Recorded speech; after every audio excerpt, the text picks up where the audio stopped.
নমস্কার বন্ধুরা, সকলকে আমার চ্যানেলে স্বাগত। কেন্দ্রীয় সরকারের তরফ থেকে এবার একটি দারুণ উদ্যোগ গ্রহণ করা হয়েছে। আপনি যদি কেন্দ্রীয় সরকারের এই প্রকল্পে নিজেকে নথিভুক্ত করে থাকেন, তাহলে প্রতি মাসে মাসে কয়েক হাজার টাকার আর্থিক সহায়তা প্রদান করা হবে একদম বিনামূল্যে কেন্দ্রীয় সরকারের তরফ থেকে আপনার বয়স 60 বছর পেরিয়ে গেলেই। কি প্রকল্পটিতে কারা কারা আবেদন করতে পারেন বা কারা কারা আবেদন করতে পারবেন না, বা আবেদন করার ক্ষেত্রে কোন কোন ডকুমেন্টসের প্রয়োজন আছে, বা সর্বোপরি আপনি বাড়িতে বসে বসে মোবাইলের মাধ্যমে কিভাবে অনলাইনে মাত্র কয়েক মিনিটের মাধ্যমে এই প্রকল্পে নিজেকে নথিভুক্ত করতে পারেন, সকল কিছু আজকের ভিডিওতে বিস্তারিতভাবে আলোচনা করব। ভিডিওটি সকলের জন্য অত্যন্ত গুরুত্বপূর্ণ, তাই অনুরোধ করা হচ্ছে যে একটুও স্কিপ না করে পুরোটা ধৈর্য সহকারে দেখুন এবং ভালো লেগে থাকলে অবশ্যই একটি লাইক করুন এবং সকলের সঙ্গে শেয়ার করুন। আর সেই সাথে চ্যানেলে যদি প্রথমবার হয়ে থাকেন এই রকমের ইনফরমেটিভ ভিডিও আরও দেখার জন্য যারা এখনো পর্যন্ত চ্যানেলটিকে সাবস্ক্রাইব করেননি তারা অবশ্যই চ্যানেলটিকে সাবস্ক্রাইব করে রাখুন। তাহলে চলুন আমরা বিস্তারিত জেনে নিই। সর্বপ্রথমে আমরা জেনে নেব এই প্রকল্পে কারা কারা আবেদনের জন্য যোগ্য নন। প্রথমত হলো, আপনি যদি রাজ্য সরকারি বা কোনো কেন্দ্রীয় সরকারি কর্মী বা কোনো রকমের পেনশনার হয়ে থাকেন, তাহলে সেক্ষেত্রে আপনি এই প্রকল্পে আবেদন করতে পারবেন না।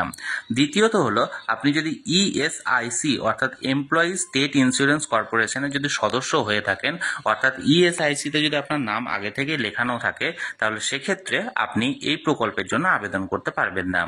তৃতীয়ত হলো এনপিএস অর্থাৎ নিউ পেনশন স্কিম, যেটা সেন্ট্রাল গভর্নমেন্টের তরফ থেকে লঞ্চ করা হয়েছে। এই এনপিএসে যদি আপনার আগে থেকেই নাম এন্ট্রি করা থাকে, তাহলে সেক্ষেত্রে আপনি এই প্রকল্পের জন্য আলাদাভাবে আর যোগ্য নন, অর্থাৎ এই প্রকল্পে আপনি আবেদন করতে পারবেন না। চতুর্থত হলো, আপনি যদি আয়কর প্রদান করে থাকেন অর্থাৎ ট্যাক্স প্রদান করে থাকেন, ইনকাম ট্যাক্স, তাহলে সেক্ষেত্রে আপনি এই প্রকল্পে আলাদা করে আবেদন করতে পারবেন না।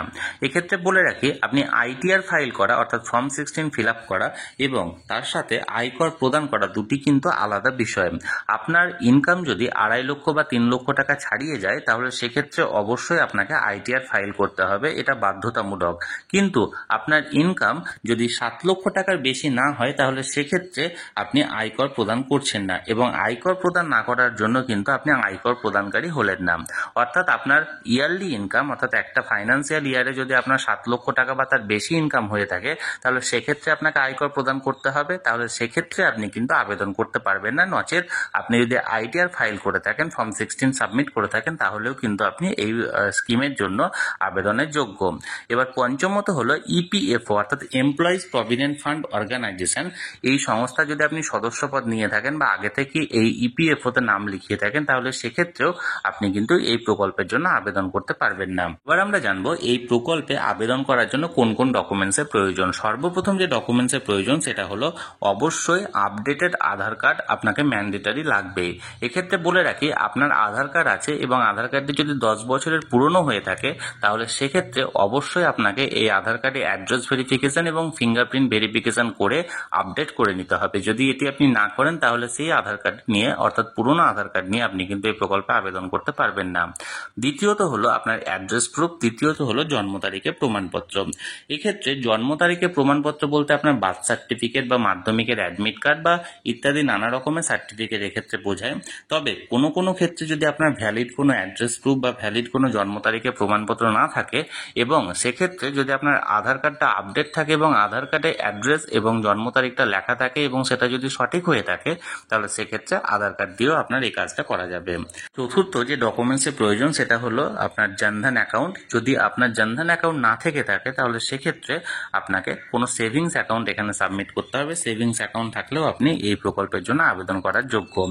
এরপর পঞ্চমত হলো আপনার একটা চালু মোবাইল নাম্বার। ষষ্ঠত হলো কালার পাসপোর্ট সাইজের ছবি, এবং সপ্তম যে জিনিসটা লাগছে সেটা হচ্ছে নমিনির আধার কার্ড, কারণ এই প্রকল্পে আবেদন করার সময় আপনাকে নমিনি অ্যাড করতে হবে এবং এই নমিনির আধার কার্ডটা এখানে ম্যান্ডেটারি। এবার আমরা জানবো এই প্রকল্পে কিভাবে আপনি আবেদন করবেন। এই প্রকল্পে আবেদনের দুটি পদ্ধতি আছে, একটি হলো অফলাইন মোড এবং অপরটি হলো অনলাইন মোড।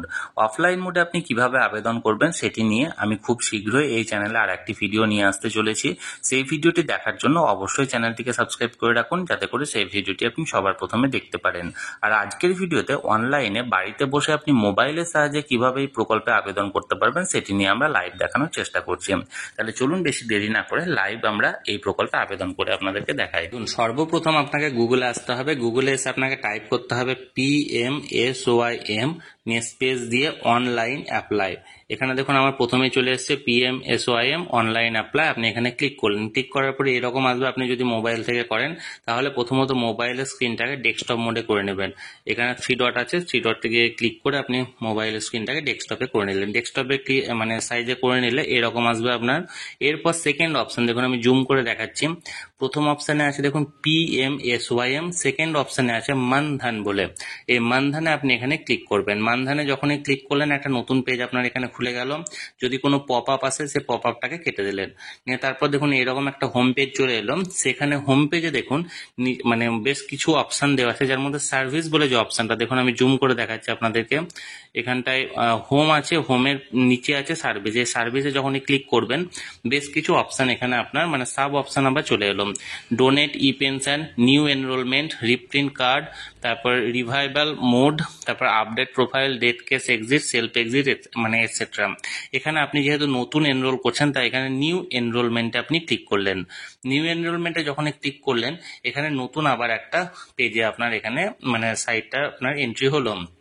এখানে একটু খুলতে দেরি লাগছে যেহেতু নেট স্লো চলছে। দেখুন এখানে যখন সাইটগুলো চলে আসবে আপনি প্রথমত এটাতে যদি ডেস্কটপ মোড থাকে তাহলে ডেস্কটপ মোড, না থাকে তাহলে ডেস্কটপ মোডে করে নিলেন। ডেস্কটপ মোডে করে নেওয়ার পর এরকম আসবে। দেখুন আমি জুম করে আপনাদেরকে দেখাচ্ছি, এই 3টি অপশন এখানে আসবে। 3টি অপশনে প্রথমটা আসবে সেলফ এনরোলমেন্ট, অর্থাৎ এটা অনলাইন অ্যাপ্লিকেশনের ক্ষেত্রে প্রযোজ্য। দ্বিতীয় হচ্ছে CSC VLE, এটা অফলাইনের ক্ষেত্রে প্রযোজ্য। যদি আপনার আধার কার্ডের সঙ্গে মোবাইল নাম্বার লিঙ্ক না থাকে তাহলে আপনি CSC সেন্টারে গিয়ে অ্যাপ্লাই করতে পারেন। 3 নম্বর হচ্ছে অ্যাডমিন লগ ইন। প্রথমত আপনাকে সেলফ এনরোলমেন্ট আছে, এখানে আপনাকে ক্লিক করতে হলো। সেলফ এনরোলমেন্ট যখনই ক্লিক করলেন দেখুন আপনার এখানে লগ ইন ইউজিং মোবাইল, এই মোবাইল নাম্বারটা সেটাই দিতে হবে যেটা আপনার আধার কার্ডের সঙ্গে এন্ট্রি করা আছে। আমি চলুন এখানে একটা দিয়ে দিলাম মোবাইল নাম্বারটা, ফর সিকিউরিটি রিজন আমি এখানে কিন্তু ব্লার করে রেখেছি। মোবাইল নাম্বারটা আপনি এখানে যখনই পুট করলেন নিয়ে এখানে দেখুন প্রসিড বলে দেওয়া আছে, প্রসিডে আপনি ক্লিক করলেন। যখনই প্রসিডে ক্লিক করবেন আপনাকে OTP সেন্ড করে দেওয়া হবে আপনার মোবাইল নাম্বারে। এখানে OTP যে সেন্ড হবে দেখুন OTP আমার চলে এসছে 939 268, 939 268। দেখুন আমি এখানে OTPটা দিয়ে এখানে যখন ক্লিক করে দিলাম দেখুন ওয়েলকাম টু ড্যাশবোর্ড, এখানে নতুনভাবে আমার পেজ ওপেন হলো। এখানে এই পেজটা আমি চলে এলাম। এই পেজে এবার আমাকে এখানে নতুনভাবে মানে করতে হবে, অ্যাপ্লাই করতে হবে। দেখুন এখানে 3 ডট আছে, 3 ডটে আপনি ক্লিক করলেন। 3 ডটে ক্লিক করার পর এরকম বেরিয়ে এলো। এখানে দেখুন সার্ভিস বলে আছে, সার্ভিসে আপনি ক্লিক করলেন। সার্ভিসে ক্লিক করার পর দেখুন এই কয়েকটা অপশন আপনার এলো। এই কয়েকটা অপশনের মধ্যে enrolment, check, claim status, update profile ইত্যাদি নানা অপশন আছে। প্রথমত আপনি এনরোলমেন্ট যেখানে আছে সেখানে ক্লিক করলেন। সেখানে ক্লিক করার পর দেখুন এখানে 3টে অপশন বেরিয়ে এলো। এক হচ্ছে প্রধানমন্ত্রী শ্রমযোগী মানধন যোজনা, দ্বিতীয় হচ্ছে প্রধানমন্ত্রী কিষাণ মানধন যোজনা এবং তৃতীয় হচ্ছে national scheme for trader and self employed person. আপনাদের ক্ষেত্রে যেটা প্রযোজ্য হবে সেটাতে আপনারা ক্লিক করবেন। আমি এখানে ধরুন ফার্স্ট অপশনটায় ক্লিক করলাম।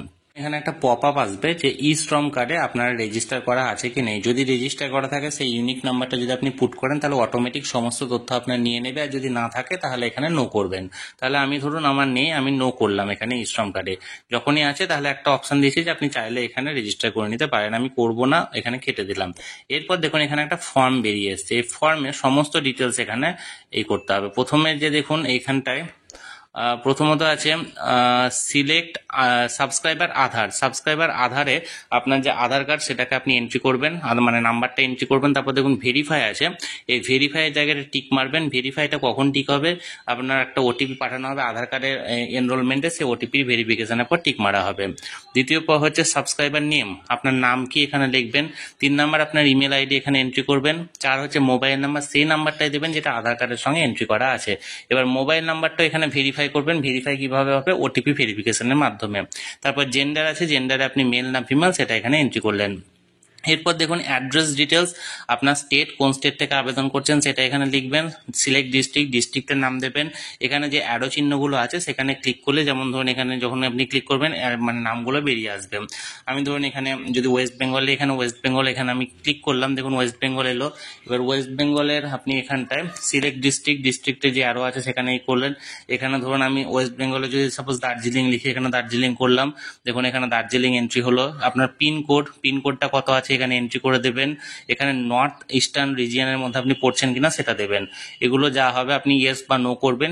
এরপর ক্যাটাগরি আছে, এখানে ক্যাটাগরিতে সিলেক্ট করবেন। আপনার অকুপেশন কি সেই অকুপেশনটা সিলেক্ট করবেন। তারপর দেখুন দেওয়া আছে এখানে হোয়েদার মেম্বার বা বেনিফিশিয়ারি অফ এনপিএস, ইএসআইসি বা ইপিএফও, অর্থাৎ আপনি যদি এদের মেম্বারশিপ নেন তাহলে এক্ষেত্রে আপনি ইয়েস করবেন, না থাকলে নো করবেন। যদি আপনি না থাকে তাহলে কিন্তু আপনি আবেদন করতে পারবেন। যদি ইয়েস করেন বা আপনার যদি মেম্বারশিপ থাকে তাহলে আপনি এই প্রকল্পের জন্য আবেদন করতে পারবেন না। দেখুন এখানে হোয়েদার ইনকাম ট্যাক্স পেয়ার, আপনি ট্যাক্স যদি পে করে থাকেন, ইয়েস করেন এখানে, তাহলে সেক্ষেত্রে আপনি আবেদন করতে পারবেন, আর নো করলে আপনি আবেদন করতে পারবেন। সমস্ত কিছু হয়ে যাওয়ার পর দেখুন এখানে একটা বক্স আছে, যে এখানে declaration box, I hereby agree that the beneficiary I am enrolling. এখানে বক্সে আপনি টিক মেরে দেবেন। টিক মারার পর যে সাবমিট আছে গ্রিন মানে ব্লু কালারের, সে সাবমিট বাটনে ক্লিক করে দেবেন। আপনার এখানে সমস্ত কিছু অনলাইনে সাবমিট হয়ে গেল। তাহলে বন্ধুরা, আশা করি আমি বোঝাতে পারলাম যে কিভাবে আপনি এই প্রকল্পের মাধ্যমে নিজেকে নথিভুক্ত করবেন। এই নিয়ে যদি আপনাদের কোনো প্রশ্ন থাকে অবশ্যই কমেন্ট করে জানান, আর ভিডিওটি ভালো লেগে থাকলে অবশ্যই একটি লাইক করুন এবং সকলের সঙ্গে শেয়ার করুন। আর সেই সাথে এই চ্যানেলে যদি প্রথমবার হয়ে থাকেন এই রকমের ইনফরমেটিভ ভিডিও আরো দেখার জন্য, যারা এখনো পর্যন্ত এই চ্যানেলটিকে সাবস্ক্রাইব করেননি তারা অবশ্যই চ্যানেলটিকে সাবস্ক্রাইব করে রাখুন। ধন্যবাদ, দেখা হচ্ছে পরের ভিডিওতে।